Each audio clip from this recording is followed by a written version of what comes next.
আমি শতভাগ অনুতপ্ত, আমি বিস্মিত, আমি দুর্বল হয়ে গিয়েছি ছোট্ট একটি মেসেজ দেখে। আমার মিডিয়ার এক প্রিয় মানুষ আমার সব সময় যে মেসেজগুলো গোটা জাতির সামনে, গোটা মুসলিম উম্মার সামনে প্রকাশ করে, এরকম একজন প্রিয় ভাই মিডিয়ার এক আমার কর্মী, সে তার একটি মোবাইল থেকে আমাকে একটি স্ক্রিনশট দেখালো। আমি ছোট্ট একটি মেসেজ আপনাদের সম্মুখে পড়ছি, তারপর কথা বলছি। নিজের ভুল বোঝার জন্য অনুতপ্ত। আমার বিএফ হিন্দু, আমি জানতাম না।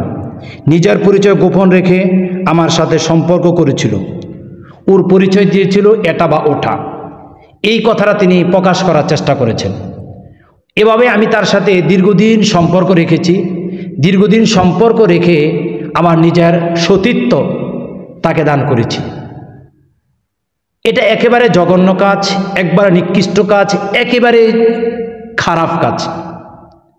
আমাদের সমাজে যে সমস্ত যুবতী নারীরা রয়েছে, আমার যুবতী বোনেরা রয়েছে, বিশেষ করে নারীদের ক্ষেত্রেই যেটা আমি বলবো, সকলের ক্ষেত্রেই তাদের মনের উদারতা একটু বিশাল হয়, বিস্তৃত হয় বা নরম হয়।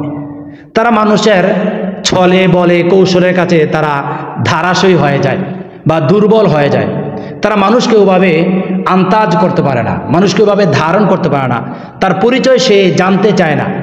একদিন দুই দিন কথা বললেই তার সাথে একবারে প্রশান্তিময় সময় বিলীন করতে তারা মরিয়া হয়ে পড়ে যায়। এক্ষেত্রে আমি মেয়েদেরও বিশাল একটি দোষের কথাই বলবো। এখানে মেয়েও সাধু না, যে ছেলে তার সাথে সম্পর্ক তৈরি করেছেন সেও শতভাগ সাধু না। দুজনেই কুলুষিত এবং দূষিত, একেবারে শতভাগ দুজনেই অপরাধী। আমরা যদি কুরআনুল কারীম সূরাত বনী ইসরাঈলের দিকে লক্ষ্য করি, 4 নম্বর পৃষ্ঠার মধ্যে রয়েছেন 15 নম্বর পারায়, সেখানে আল্লাহ তাআলা বলছেন, ওয়ালা তাকরাবুজ জিনা ইন্নাহু কানা ফাহিশা। তোমরা জিনার ধারে কাছেও যেও না, কেননা এটা হচ্ছে ফাহিশা কাজ, অশালীন কাজ, খারাপ কাজ। আমরা আজকে কয়েক বছর ধরে দেখছি আমাদের হিন্দু যুবকেরা, বিশেষ করে আমাদের মুসলিম যেই যুবতী নারী রয়েছে, তাদের সাথে সম্পর্ক তৈরি করার ব্যাপারে তারা অনেক অনেক বেশি আগ্রহ প্রকাশ করছে। এটা তো আসলে নর্মালি প্রকাশ্যে এটা হয় না। বর্তমানে মেসেঞ্জার রয়েছে, হোয়াটসঅ্যাপ রয়েছে, ইমো রয়েছে, ভাইবার রয়েছে, আর অন্যান্য মিডিয়ার যত সাইট রয়েছে এবং আরও অনেক সাইট যেটা আমারও জানা রয়েছে, সেই সাইটগুলো থেকে মুসলিম মেয়েদেরকে তারা কালেকশন করে একদিন দুদিন তারা ওইভাবে পরিচয় প্রদান করে, তারা সম্পর্ক তৈরি করে 1 বছর 2 বছর 3 বছর 5 বছর। আমরা তো এমনও শুনেছি 10 বছর হিন্দু ছেলেদের সাথে মুসলিম মেয়েদের সাথে এইভাবে সম্পর্ক তৈরি হয়েছেন। এই সম্পর্কের কারণে কি হয়, মুসলিম মেয়ের যেই সতীত্ব রয়েছেন, যেই তার সম্ভ্রান্ত রয়েছেন, সব কিছু ওই ছেলেকে উজাড় করে দিয়েছেন। তারপর দেখা যায় তার অনুভব হয়, সে অনুতপ্ত হয়। এই মেয়ের মতন যে মেয়ে ফেসবুক স্ট্যাটাস দিয়েছেন, আমি অনুতপ্ত, আমি লজ্জিত, আমি বিস্মিত। এটা একেবারেই তার ভাষা নয়। বাংলাদেশের বর্তমানে হাজারো নারীদের ইতিহাস যেটা মাঝে মধ্যে আমরা ফেসবুকের মধ্যে দেখি, এই ঘটনাটা অহরহ ঘটছে। এই মুহূর্তে আমাদের করণীয় কি? আমি বিশ্বাস করি আমার বোনদের কাছে বলবো, আমার মেয়েদের কাছে বলবো, আমার মাদের জন্য আমি আর মেসেজ থাকবে, সেটা হচ্ছে আপনারা কোনো ছেলেদের মেসেজের রিপ্লাই আপনারা দেবেন না, তাদের সাথে কোনো সম্পর্ক আপনি তৈরি করবেন না। এটাকে পরকীয়া বলা যায়, এটাকে জঘন্য কাজ বলা যায়, এটা সম্পর্ক তৈরি করা বলা যায়। 1 দিন 2 দিন 3 দিন 4 দিন 5 দিন তাদের সাথে কথা বলতে বলতে আপনি তার সাথে বিশাল একটি মনের একটি মিলন তৈরি হয়ে যায়। এটা আপনাকে নোংরামি একটি কাজের দিকে আপনাকে উৎসাহ করে। আর শয়তানের কাজই তো হচ্ছে নোংরামি করা। বিশেষ করে আমার যেই সমস্ত যুবতী ভাইয়েরা এই সমস্ত বিষয় থেকে আপনারা আঘাতপ্রাপ্ত হয়েছেন, তারা ওই জুনিয়র সাকিবের দিকে লক্ষ্য করুন। এটা একটা মেসেজ দিয়ে দিলাম, আপনাকে এই কাজ করতে আমি বলি নাই। এটা মেসেজ শুধু আপনাকে আমি ড্রপ করতে বলছি, এটা মেসেজ শুধু আপনাকে কালেকশন করার জন্য বলছি। তাদের থেকে কিছু শিক্ষা গ্রহণ করুন। জুনিয়র সাকিবের স্ত্রী তার সাথে কেমন আচরণ করেছিল, জুনিয়র সাকিবের আগের 15 দিন আগের একটা ইতিহাস আমি আরও বলি আপনাদেরকে, মেসেজ থেকে আপনারা জানবেন, মিডিয়ার কল্যাণে জানবেন।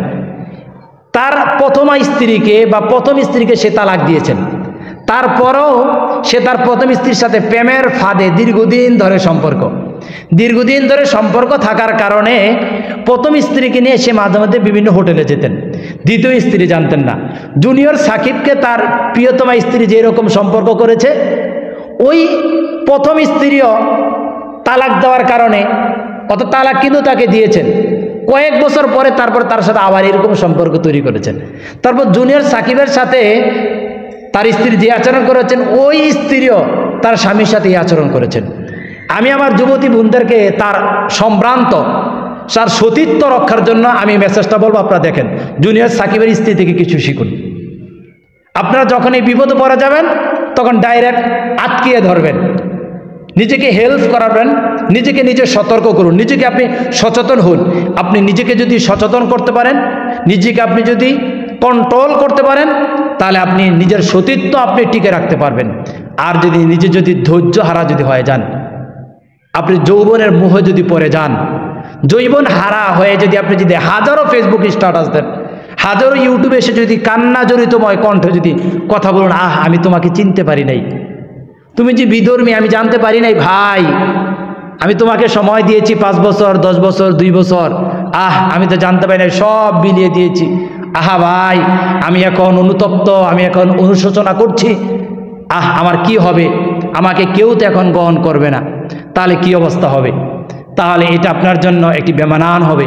আপনি সতর্ক হন, সচেতন হন, সাবধান হন, তখন যখন আপনি আপনার ইজ্জত হারাবেন, তখন আপনার সতর্ক হওয়া দরকার।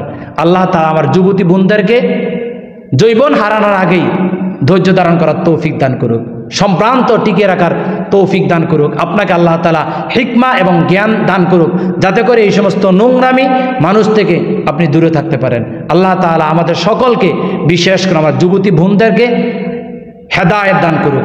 আর আমার হিন্দু যেই ভাইরা রয়েছেন, আপনাদের জন্য আমার মেসেজ, ভাই আপনার ঘরও একজন আপনার বোন রয়েছে, আপনি হতে পারে আমার ধর্ম অনুসরণ করছেন না, কিন্তু আমার বোনকে আপনি এভাবে ভোগ করবেন, সেটা আপনার ধর্মও আপনাকে সেটা জায়েজ করে নেই। আপনার ধর্ম এটা আপনাকে কুলুষিত করেছেন, আপনার ধর্ম এটা আপনাকে নিচু মানের পরিচয় প্রদান করেছেন। আপনি এই কাজ থেকে দূরে থাকুন। আপনার সমাজ, আপনার ধর্ম, আপনার মন মানসিকতা এটাকে থেকে আপনাকে দূরে থাকার সুযোগ করে দিক। আল্লাহ তাআলা আমাদের সবাইকে দ্বীনের জন্য, ইসলামের জন্য কাজ করে দ্বীনের জ্ঞান অর্জন করার তৌফিক দান করুক। আল্লাহুম্মা আমিন।